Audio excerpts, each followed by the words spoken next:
selamat pagi teman-teman dan selamat pagi juga kepada Ibu dosen, Ibu Fitri Lawati. Pada saat ini kami kelompok 7 akan memberikan presentasi kami mengenai materi X-ray diffraction. Dan di sini ada kami Muhammad Mufid Maulana, Lola Oktalita Nisa Putri, Muhammad Ilyas Ardiansyah, Salsabila Ainul Kolbi, dan saya sendiri Maher Bintang. Kemudian ada daftar bahasan, ada 10. Pertama, pendahuluan sinar X dan pembentukannya serta prinsip sinar X, PIC-nya Salsabila, definisi X-ray diffraction, XRD, PIC-nya Ilyas, sistem kristal suatu sampel, PIC Salsabila, prinsip kerja XRD, PIC Ilyas, proses difraksi dan hukum Bragg, PIC Muhammad Mufid, komponen utama pada X-ray diffraction beserta fungsinya, PIC Mayer S, metode difraksi, PIC Mayer S, aplikasi XRD untuk penentuan struktur kristal SRTiO3, PIC Lola O, aplikasi XRD untuk analisis kimia dan sintesis material, reaksi Nasikon, PIC Lola O, dan aplikasi XRD untuk analisis kemurnian suatu spesies, PIC M-Mufid. Dan untuk bahasan pertama akan disampaikan oleh Salsabila.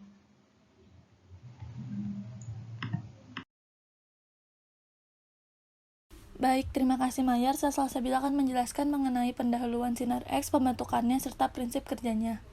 Sinar X merupakan radiasi elektromagnetik dengan panjang gelombang lambda berkisar 0,1 nanometer yang memiliki energi berkisar 200 elektron volt sampai 1 mega elektron volt. Sinar X ditemukan pertama kali oleh Wilhelm Conrad Rontgen pada tahun 1895 di Jerman. Beliau merupakan seorang profesor fisika dan rektor Universitas Würzburg di Jerman dengan sungguh-sungguh melakukan penelitian tabung sinar katoda. Rontgen membungkus tabung dengan suatu kertas hitam agar tidak terjadi kebocoran dari dalam tabung keluar. Kemudian dia membuat ruang penelitian menjadi gelap. Pada saat membangkitkan sinar katoda, dia mengamati sesuatu yang di luar dugaan. Pelat fotoluminesensi yang ada di atas meja mulai berpendar di dalam kegelapan. Walaupun dijauhkan 1 meter dari tabung, pelat masih tetap berpendar. Rontgen berpikir pasti ada jenis radiasi baru yang belum diketahui terjadi dalam tabung sinar katoda dan membuat pelat fotoluminesensi berpendar. Radiasi ini disebut dengan sinar X yang maksudnya adalah radiasi yang belum diketahui. Adanya penemuan ini, Rontgen mendapatkan hadiah Nobel pada tahun 1901 yang merupakan hadiah Nobel pertama di bidang fisika. Sejak ditemukannya, sinar X telah umum digunakan untuk tujuan pemeriksaan karena tidak merusak material maupun manusia. Di samping itu, sinar X dapat juga digunakan untuk menghasilkan pola difraksi tertentu.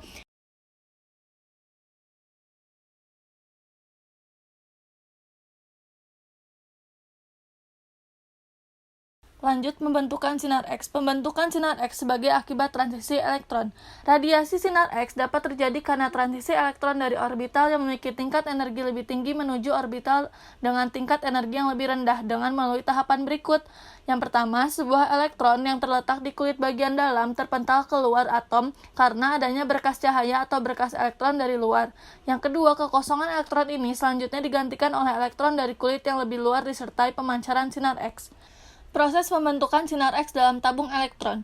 Radiasi elektromagnetik yang dipancarkan memiliki energi yang khas sesuai dengan transisi elektron yang terjadi. Sinar X dapat diproduksi di dalam sebuah wadah atau tabung kedap udara dengan cara memanaskan filamen sehingga mengeksitasikan elektron yang kemudian diakselerasi atau dipercepat dengan listrik bertegangan tinggi. Sehingga elektron memiliki energi kinetik yang tinggi karena elektron bermuatan.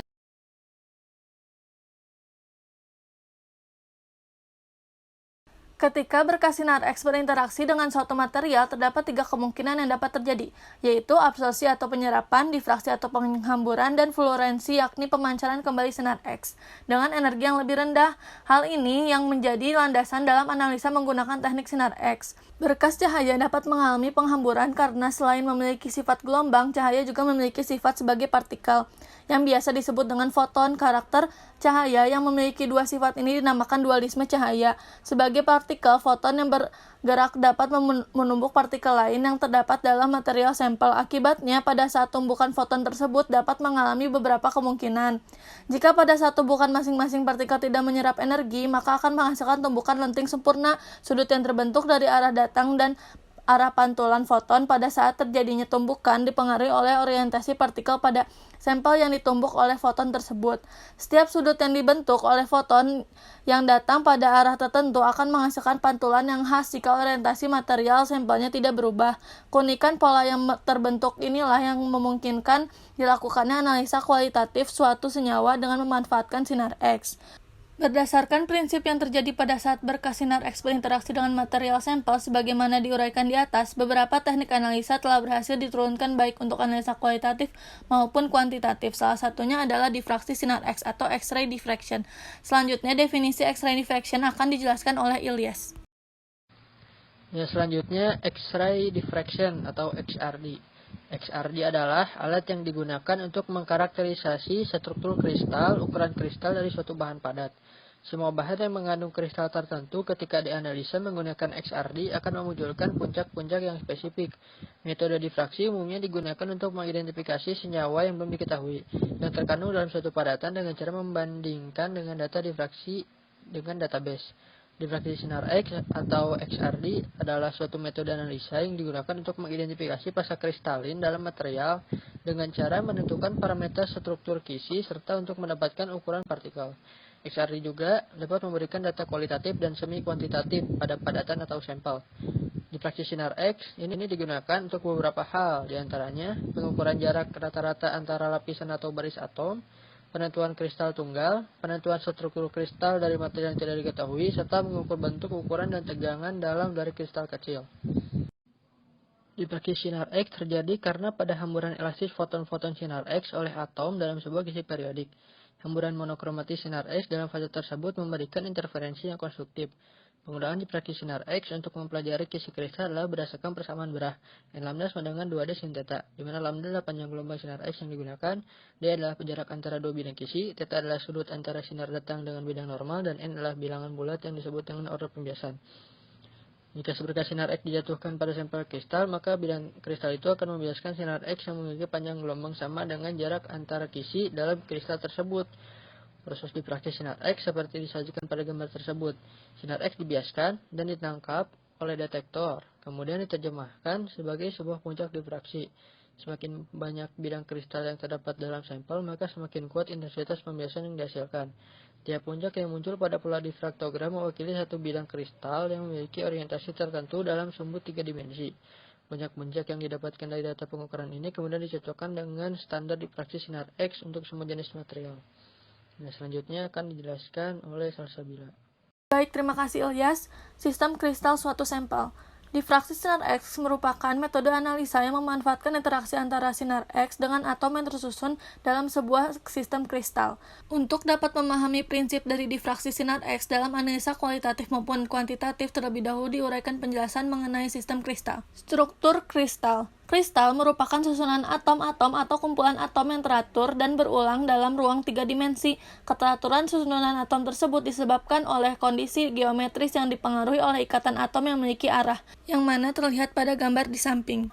Langkah-langkah penentuan struktur kristal suatu sampel dan penentuan jarak antar bidang kristal dengan menggunakan instrumen XRD adalah sebagai berikut.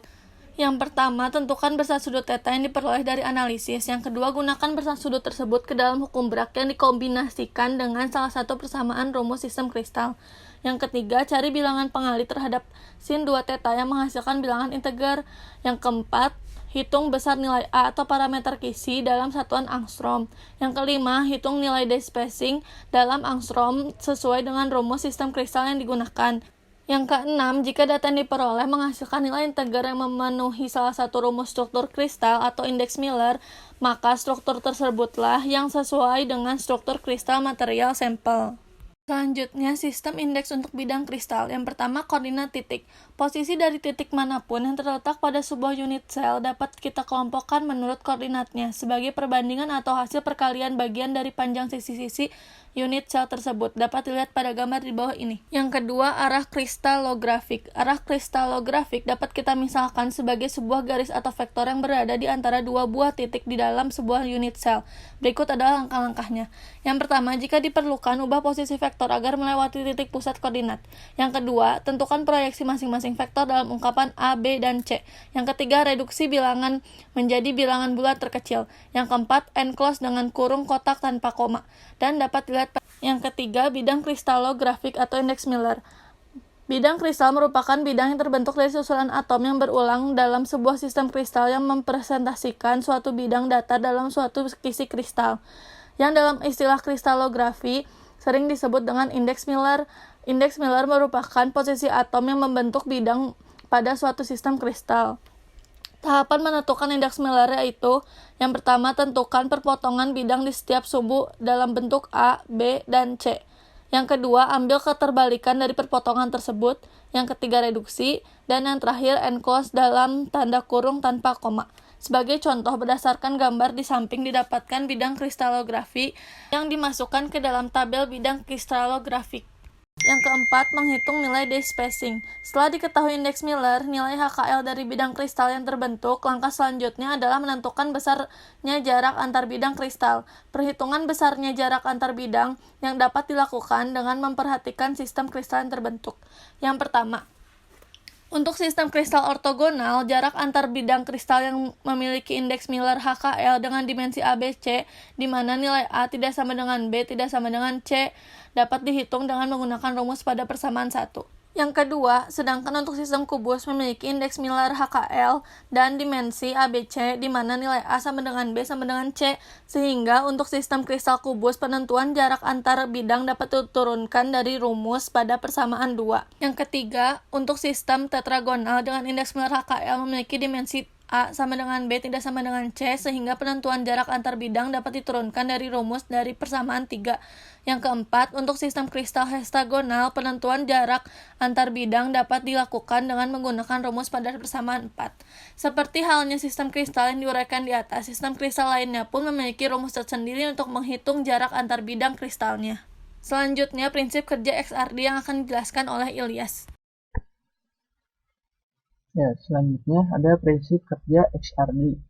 Prinsip kerja dari X-ray diffraction atau XRD adalah sinar X yang dihasilkan pada tabung sinar X ditembakkan ke spesimen melewati rangkaian celah logam dengan nomor atom tinggi seperti molybdenum atau tantalum. Celah logam ini digunakan sebagai penyejajar berkas sinar X.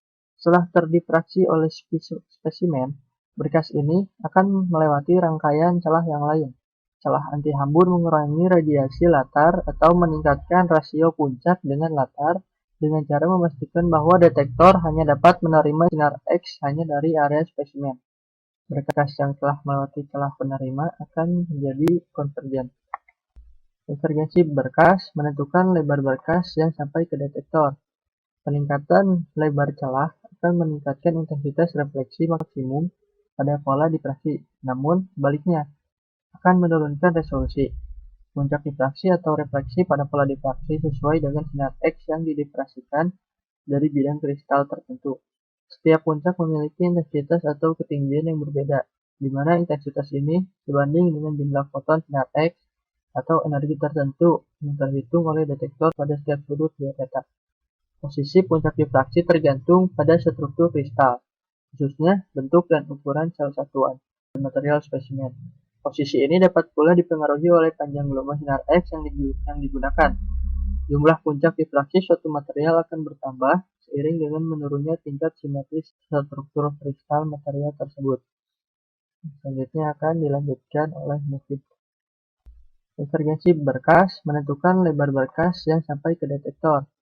Peningkatan lebar celah akan meningkatkan intensitas refleksi maksimum pada pola difraksi, namun sebaliknya akan menurunkan resolusi. Puncak difraksi atau refleksi pada pola difraksi sesuai dengan sinar X yang didifraksikan dari bidang kristal tertentu.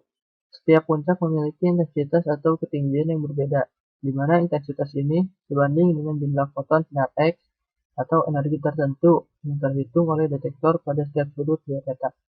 Posisi puncak difraksi tergantung pada struktur kristal, khususnya bentuk dan ukuran sel satuan dan material spesimen. Posisi ini dapat pula dipengaruhi oleh panjang gelombang sinar X yang digunakan. Jumlah puncak difraksi suatu material akan bertambah seiring dengan menurunnya tingkat simetris struktur kristal material tersebut. Selanjutnya akan dilanjutkan oleh Mufid. Yang selanjutnya kita akan membahas tentang difraksi dan juga hukum Bragg. Elektron berkecepatan tinggi yang mana elektron pada orbital 1s akan menyebabkan elektron tereksitasi menyebabkan kekosongan pada orbital 1s tersebut. Dengan adanya pengisian elektron pada orbital kosong tersebut, dari orbital yang lebih tinggi, energinya akan memberikan pancaran sinar X.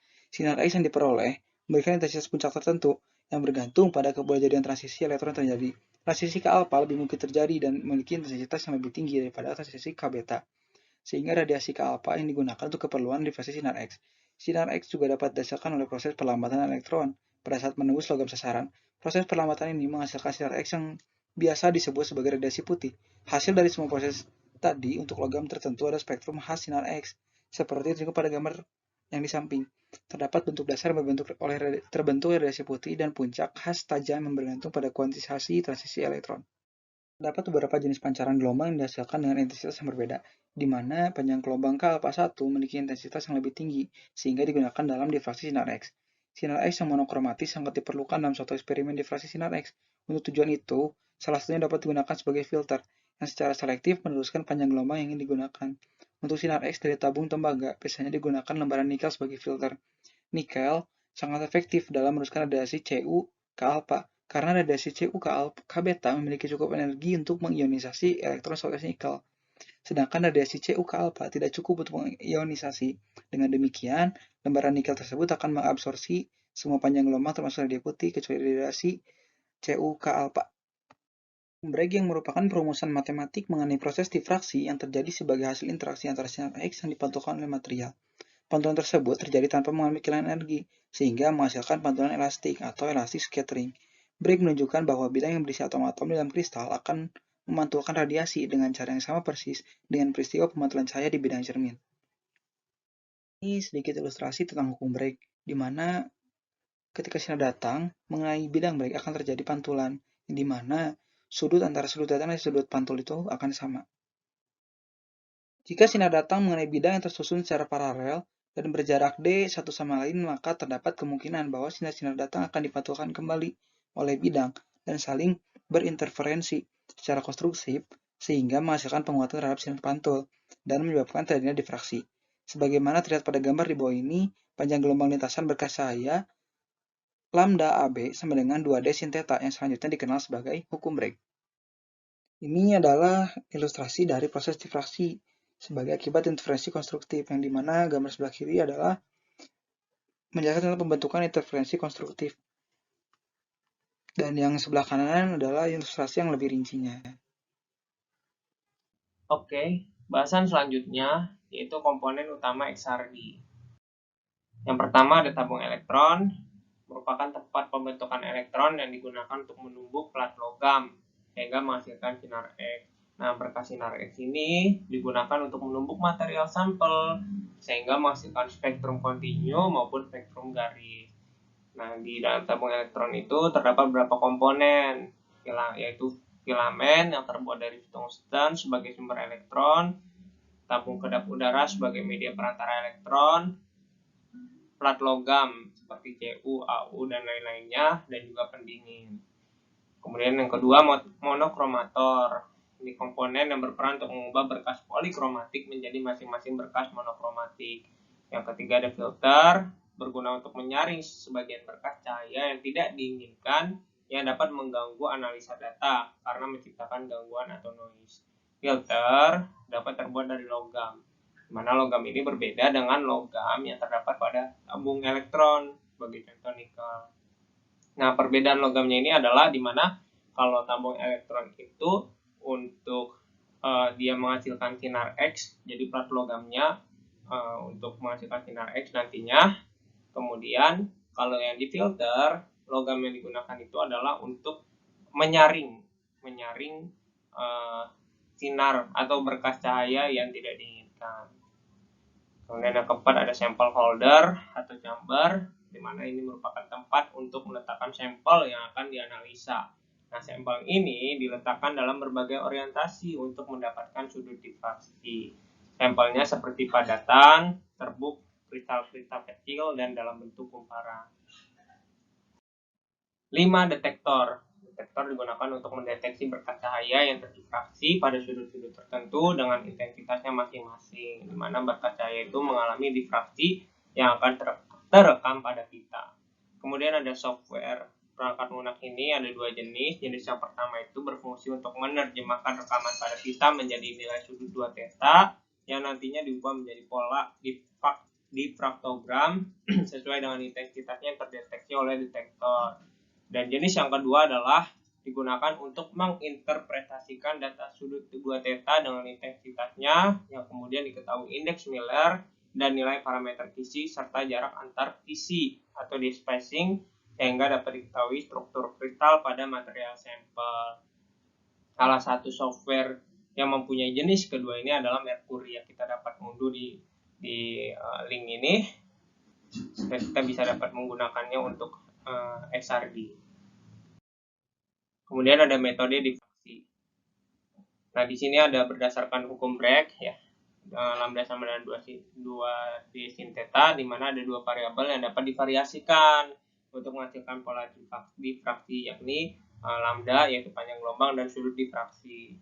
Nah, nilai D tidak dapat divariasikan karena merupakan rusuk yang menghubungkan antar bidang kristal dan bernilai tetap bagi suatu sistem kristal tersebut, kecuali jika struktur kristal tersebut mengalami perubahan, misalnya karena proses interstisi atau penyusupan pada material komposit. Nah, metode difraksi itu ada dua jenis, yakni berdasarkan perubahan panjang gelombang, metode Lawia, dan berdasarkan perubahan sudut difraksi, metode Debye-Scherrer. Metode Lawia ya, di mana sudut theta dibuat tetap dan sedangkan panjang gelombang sinar X dibuat berubah. Ini dilakukan dengan menetapkan arah sudut datang sinar X, tetapi memvariasikan lambda dengan cara mengubah-ubah plat logam yang menjadi sasaran tembak pada tabung sinar X. Nah, nantinya akan menghasilkan panjang gelombang yang berbeda ketika berinteraksi dengan sinar X. Misalnya CuK alpha 1 memiliki panjang gelombang 0,1541 nm, NiK alpha 1 memiliki panjang gelombang 0,1658 nm, dan ZnK alpha 1 memiliki panjang gelombang 0,1435 nm. Nah, difraksi terjadi jika terbentuk interferensi gelombang yang konstruksif pada saat berkas cahaya dipantulkan oleh material sampel. Sementara itu, interferensi konstruktif dapat terjadi pada panjang gelombang tertentu yang datang dengan sudut tertentu pula. Nah, di sini artinya tidak semua panjang gelombang yang datang pada sudut tertentu akan menghasilkan interferensi konstruktif. Kemudian metode Debye-Scherrer atau metode serbuk, di mana sudut theta yang diubah-ubah sedangkan panjang gelombang dibuat tetap. Hal tersebut dilakukan dengan mengubah-ubah arah datangnya berkas sinar X tanpa mengganti plat logam sumber sinar X agar dihasilkan panjang gelombang yang tetap, di mana pola interferensi dapat dipengaruhi oleh arah datangnya gelombang. Walaupun berkas cahaya yang datang memiliki panjang gelombang yang sama, namun jika arah datangnya berbeda, maka pola interferensinya akan berbeda. Kita akan lihat perbedaannya pada gambar di sini ya, di mana di sini metode Lawia tidak ada interferensi konstruktif dan interferensi destruktif, di mana walaupun berkas cahaya datang dari sudut yang sama, namun jika panjang gelombang yang berbeda, maka dapat menghasilkan pola interferensi yang berbeda. Nah, tapi di sini kelemahan ini adalah kurang praktis karena harus mengubah-ubah plat logam pada tabung sumber sinar X. Nah, dibuatlah metode Debye-Scherrer, metode serbuk, nah di mana memperlihatkan berkas cahaya yang memiliki panjang gelombang yang sama, namun arah datangnya berbeda sehingga menimbulkan perbedaan pola interferensi. Nah, di sini berdasarkan hukum Bragg, jika panjang gelombang dari sinar yang bentuk diketahui, kita dapat mengontrol sudut dari benturan sehingga dapat ditentukan jarak antar atom atau geometri dari kisi, atau namanya despacing. Nah, dengan menghitung despacing yang diperoleh dari rumus Bragg serta mengetahui nilai indeks Miller yang menyatakan posisi atom dalam kristal, maka kita dapat menentukan lattice parameter A, B, dan C sesuai dengan bentuk kristalnya. Untuk bahasan selanjutnya bisa disambung oleh Lola Talita. Terima kasih Mayer. Selanjutnya di sini saya akan menjelaskan tentang aplikasi XRD. Aplikasi pertama yaitu penentuan struktur kristal. Penentuan struktur kristal dapat dilakukan dengan menggunakan metode difraksi serbuk atau powder diffraction method. Di sini saya tidak akan menjelaskan lagi metode tersebut karena telah dijelaskan oleh rekan saya tadi.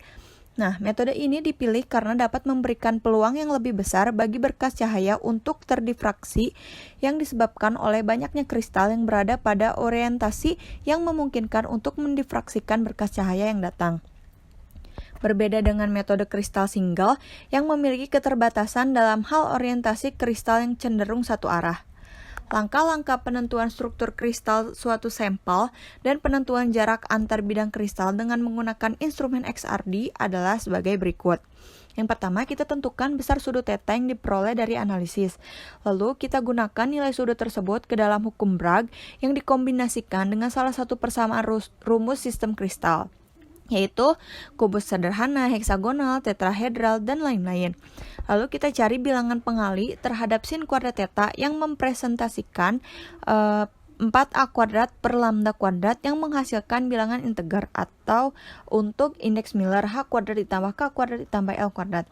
Bilangan pengali harus yang jika dikalikan dengan sin kuadrat theta menghasilkan angka yang mendekati bilangan bulat integer. Setelah itu dilakukan pembulatan untuk menentukan besar nilai h kuadrat ditambah k kuadrat ditambah l kuadrat. Langkah selanjutnya adalah menentukan masing-masing indeks Miller sehingga dapat diketahui sistem kristalnya apakah sesuai dengan kubus sederhana ataukah tidak. Perlu diketahui bahwa kubus sederhana memiliki nilai h kuadrat ditambah k kuadrat ditambah l kuadrat sebesar 1, 2, 3, 4, 5, 6, dan seterusnya kecuali 7 dan 15. Sementara pada kubus berpusat badan atau BCC memiliki nilai h plus k plus l yang semuanya genap, sedangkan kubus berpusat muka FCC memiliki nilai h ke l yang semuanya genap atau semuanya ganjil. Nah, lalu setelah itu kita hitung besar nilai A atau parameter kisi dalam satuan angstrom 10⁻⁸ cm. Setelah diketahui parameter kisi serta indeks Miller yang sesuai dengan sistem kristal yang diperkirakan, maka jarak antar bidang atau d-spacing kita dapat menghitungnya dalam angstrom sesuai dengan rumus sistem kristal yang digunakan. Nah, jika data yang diperoleh menghasilkan nilai integer yang memenuhi salah satu rumus struktur kristal indeks Miller, maka struktur tersebutlah yang sesuai dengan struktur kristal material sampel. Salah satu contoh adalah misalnya penentuan struktur SrTiO3. Penentuan ini dilakukan dengan menggunakan teknik atau metode yang sama. Berikut ini adalah difraktogram SrTiO3. Sebagaimana terlihat pada gambar, bisa dilihat bahwa terdapat beberapa puncak yang cukup dominan pada sudut-sudut difraksi 2 theta tertentu. Dari gambar difraktogram tadi, kita bisa merangkum data analisis pada tabel. Terlihat bahwa common factor atau bilangan pengali yaitu 26,95. Nah, berdasarkan hasil analisis sebagaimana tertera pada tabel dapat disimpulkan bahwa SrTiO3 merupakan kristal kubus sederhana yang dapat teridentifikasi jumlah kuadrat indeks Miller h kuadrat ditambah k kuadrat ditambah l kuadrat yang memiliki nilai secara berurutan 1, 2, 3, 4, 5, 6, dan seterusnya kecuali 7 dan 15. Selain itu, parameter kisi atau A juga dapat dihitung, yakni sebesar 4 angstrom. Sementara itu, jarak antar bidang sesuai dengan indeks Miller-nya juga dapat ditentukan sebagaimana diperlihatkan pada tabel. Nah, dari hasil analisis tadi dengan diketahuinya indeks Miller untuk masing-masing bidang, parameter kisi, serta jarak antar bidang, maka dengan memanfaatkan software kristallografi dapat divisualisasikan struktur dari SrTiO3. Nah, beginilah hasil visualisasi yang dapat dilihat, yaitu ini adalah struktur 3 dimensi dari SrTiO3. Lalu selanjutnya aplikasi XRD untuk analisis reaksi kimia dan sintesis material. Instrumen XRD juga dapat digunakan untuk memantau proses berlangsungnya reaksi kimia maupun sintesis material.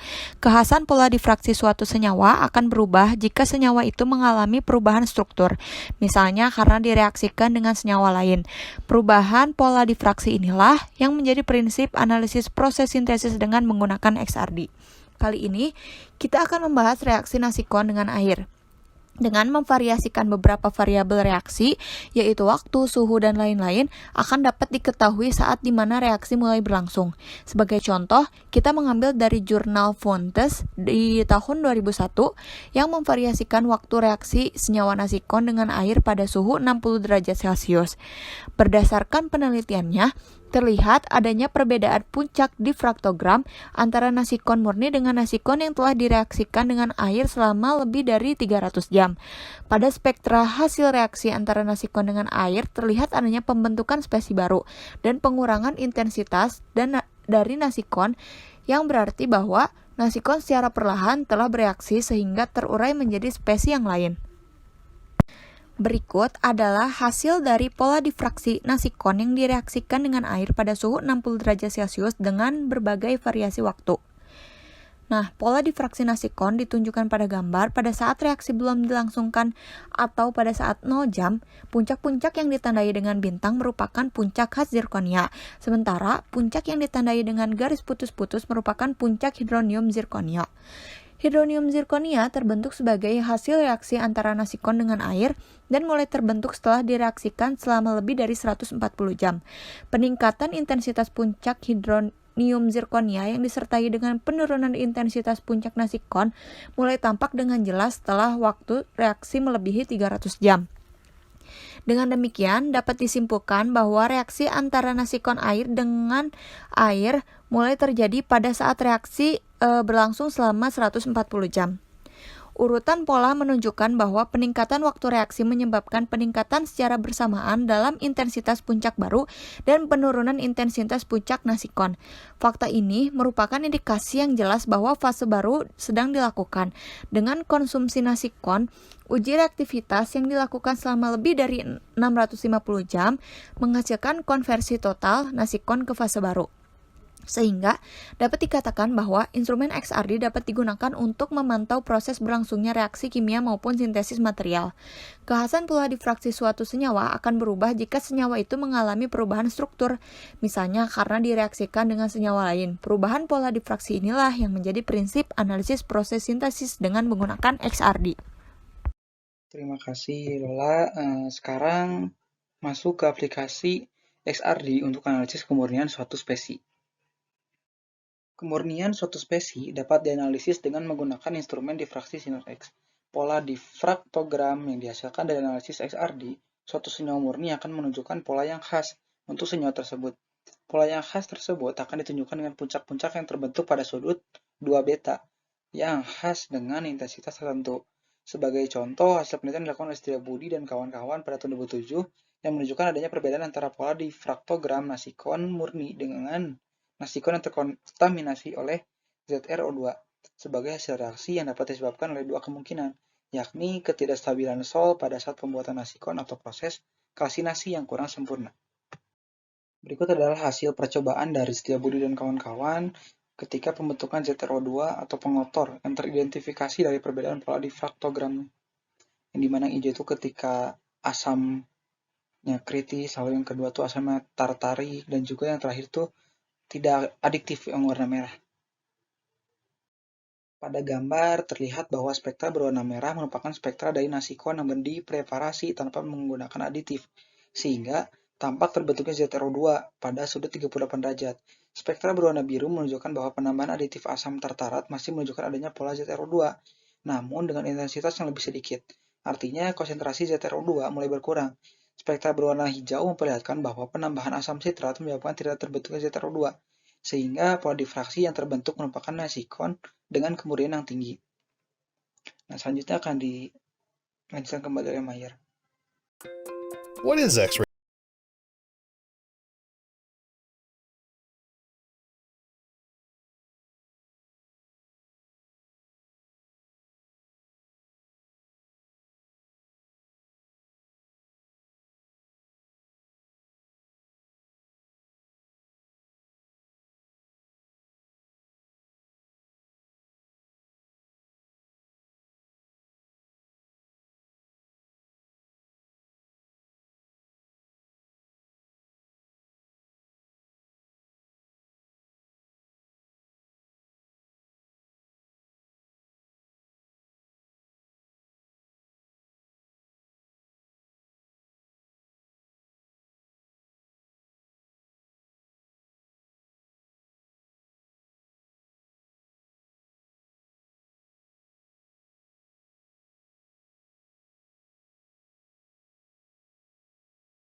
is called 2 theta.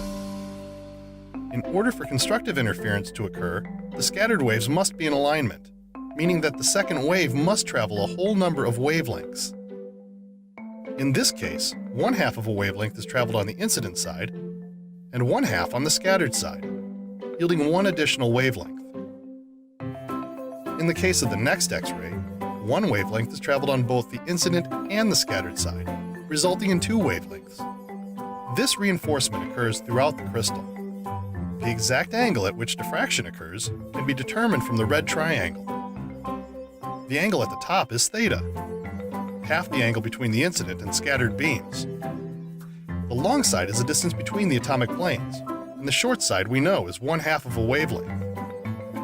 The relationship between the diffraction angle and the spacing between the atoms can be determined by applying the sine function. Rearranging this equation yields an equation commonly known as Bragg's law, named after Sir William Henry and William Lawrence Bragg, a father-son team who won the Nobel Prize in 1915 for their work analyzing crystal structures with X-ray diffraction. This technique of X-ray diffraction is used today for a wide variety of materials, ranging from single crystal epitaxial thin films to polycrystalline mixtures of powders, and even randomly oriented amorphous materials. X-ray diffraction helps scientists to develop new pharmaceuticals, classify rock formations based on their mineral components, and understand how the arrangement of atoms affects the behavior of energy storage materials. As scientists push their ability to engineer materials on the atomic level, X-ray diffraction becomes an increasingly important tool in their toolbox. Advances in equipment design have made X-ray diffraction easier to use and more powerful than ever.